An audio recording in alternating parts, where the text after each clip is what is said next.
মানবীর চির উন্নত মানুষ। তবে কি দেশপ্রেমিক ওসমান হাদি কি আবরার ফাহাদের মতোই হেরে যাচ্ছে, নাকি আমাদের মাঝে তার বলিষ্ঠ কণ্ঠস্বর নিয়ে আবার ফিরে আসবে? হাদির মতো দেশপ্রেমিক যারা আছেন তারা কি পারবেন ভারতীয় আগ্রাসন বিরোধী যে কোনো ষড়যন্ত্রকে রুখে দিয়ে বাংলাদেশকে একটি স্বাধীন সার্বভৌমত্ব রক্ষা করতে? পারবে কি ভারতের তাবেদারি করা দালালদের রুখে দিতে? এটাই এখন সাধারণ সচেতন মানুষের মনে প্রশ্ন জাগে। পারবে কি ভারতের মদদে গড়ে ওঠা আগ্রাসন ভেঙে দিতে? আমাদের সাম্প্রতিক দেশপ্রেমিক মাহমুদুর রহমান মান্না এই আগ্রাসন ভেঙে দেওয়ার জন্য যে বলিষ্ঠ কণ্ঠস্বরে যে বক্তব্য তুলে ধরেছেন তা আপনাদের মাঝে এখন পেশ করব। প্রতিটি ভারতীয় প্রতিষ্ঠানের বিরুদ্ধে আমরা প্রতিরোধ সংগ্রাম শুরু করব। রাজনীতিবিদদের বলে দিতে চাই, এই ওসমান হাদির বাংলাদেশে ভারতের দলালি করে কোনো রাজনৈতিক দল ক্ষমতায় যেতেও পারবে না, ক্ষমতায় টিকে থাকতেও পারবে না। অনেক রাজনৈতিক নেতা বলে থাকেন যে ভারতের সাথে বন্ধুত্ব করা ছাড়া নাকি ক্ষমতায় যাওয়া যায় না, কিংবা ক্ষমতায় গেলেও টিকে থাকা যায় না। ভারতের সাথে বন্ধুত্ব করে যদি ক্ষমতায় টিকে থাকা যেত তাহলে শেখ হাসিনাকে পালিয়ে ভারতে আশ্রয় নিতে হতো না। আমি সরকারের প্রতি আহ্বান জানাচ্ছি, 25 তারিখের মধ্যে যদি এই খুনের পাঠিয়ে দেয়া না হয় বাংলাদেশে, তাহলে বাংলাদেশে কর্মরত প্রতিটি ভারতীয়ের ওয়ার্ক পারমিট বাতিল করতে হবে। যে আপনারা হাত উঁচু করে এই শপথের সাথে একাত্মতা প্রকাশ করবেন। শপথনামা। বিসমিল্লাহির রহমানির রহিম। আমরা আজ এই সর্বদলীয় প্রতিরোধ সমাবেশ থেকে মহান সৃষ্টিকর্তার নামে শপথ করছি যে জুলাইয়ের গণ আকাঙ্ক্ষার পক্ষে, বাংলাদেশের স্বাধীনতা ও সার্বভৌমত্বের প্রশ্নে আমরা সকল দলমত নির্বিশেষে ঐক্যবদ্ধ থাকব। দেশের গণতন্ত্র, মানুষের অধিকার ও জাতীয় স্বার্থের বিরুদ্ধে যে কোনো দমনমূলক ফ্যাসিবাদী ও পরাধীনতামূলক রাজনীতির বিরুদ্ধে প্রতিরোধ গড়ে তুলব।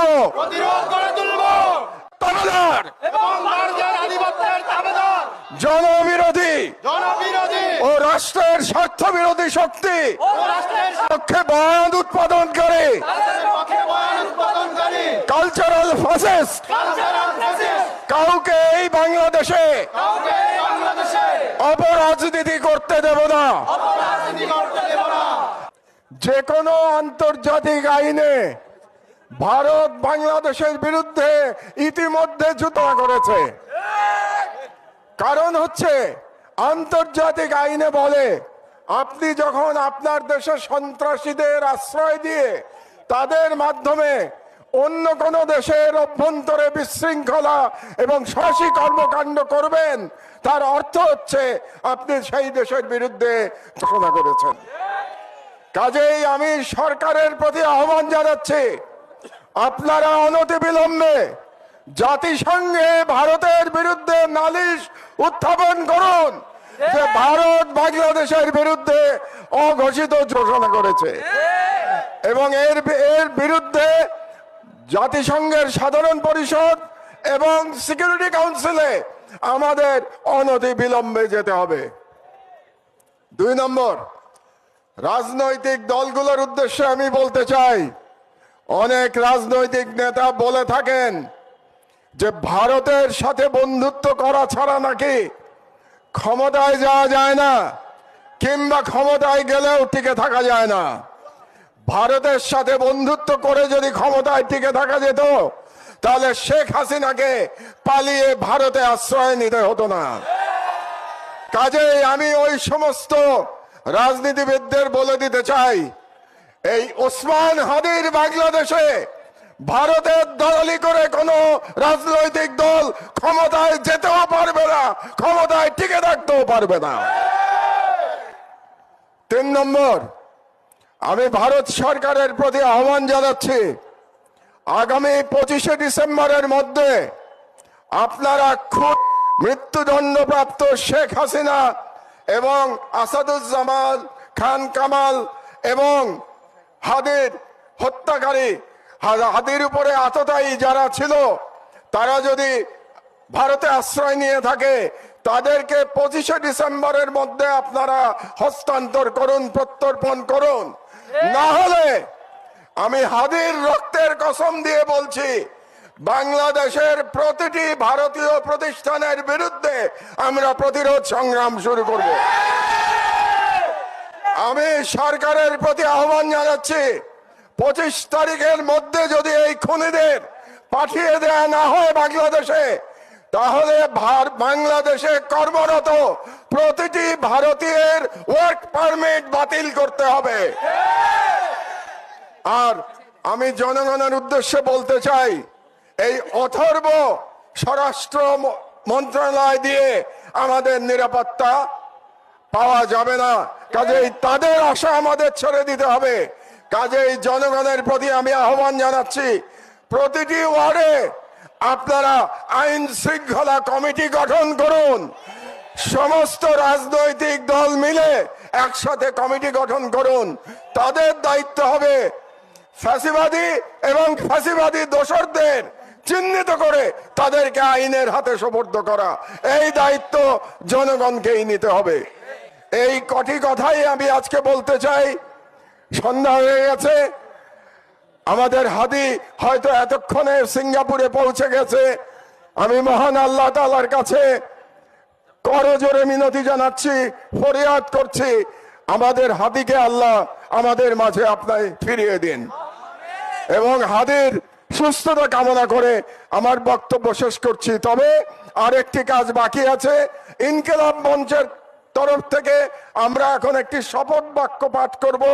আপনাদেরকে আমি বিনীত অনুরোধ জানাচ্ছি যে আপনারা হাত উঁচু করে এই শপথের সাথে একাত্মতা প্রকাশ করবেন। শপথনামা। বিসমিল্লাহির রহমানির রহিম। আমরা আজ এই সর্বদলীয় প্রতিরোধ সমাবেশ থেকে মহান সৃষ্টিকর্তার নামে শপথ করছি যে জুলাইয়ের গণ আকাঙ্ক্ষার পক্ষে বাংলাদেশের স্বাধীনতা ও সার্বভৌমত্বের প্রশ্নে আমরা সকল দলমত নির্বিশেষে ঐক্যবদ্ধ থাকব। দেশের গণতন্ত্র, মানুষের অধিকার ও জাতীয় স্বার্থের বিরুদ্ধে যে কোনো দমনমূলক ফ্যাসিবাদী ও পরাধীনতামূলক রাজনীতির বিরুদ্ধে প্রতিরোধ করে তুলব।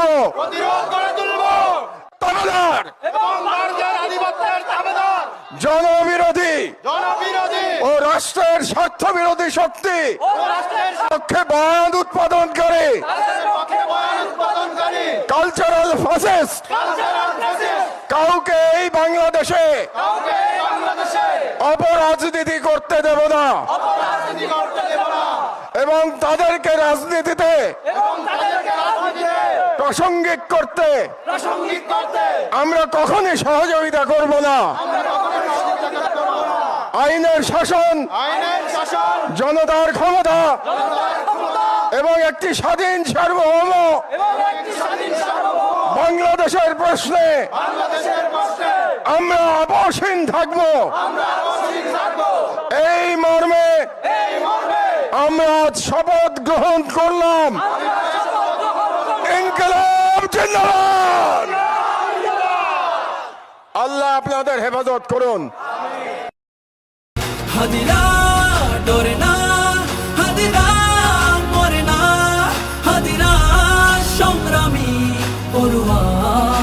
না, হাদিরা সংগ্রামী পরোয়া করে না।